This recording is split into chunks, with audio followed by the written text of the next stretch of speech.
Hi guys! Welcome back to Tipon. So for this video guys, re-react tayo and sasagutin namin yung mga 1-star review nyo, 2-star reviews, 3-star reviews. Let's get to it! So grabe mo, si Maria S. Yes. Coffee is underwhelming. Instant coffee tastes better. Creamy cheese pasta is bland and dry. The oat cookie is more like mamon. Okay. Bro, favorite ko yun eh. Hindi sana pinatay mo na lang ako.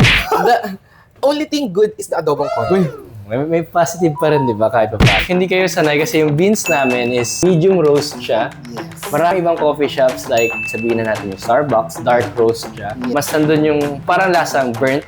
Kung yun yung hinahanap mo, hindi mo talaga mahanap dito sa medium roast. Creamy cheese pasta is bland and dry. Personally, nabasa ko to and chinek agad namin yung stock and yung commissary namin. Chinek namin yung taste. Okay siya, ang problem is the quantity. In-improve na namin, tinaas na namin yung dami ng sauce. Kasi nga yung pasta nag-absorb. Ng sauce mismo.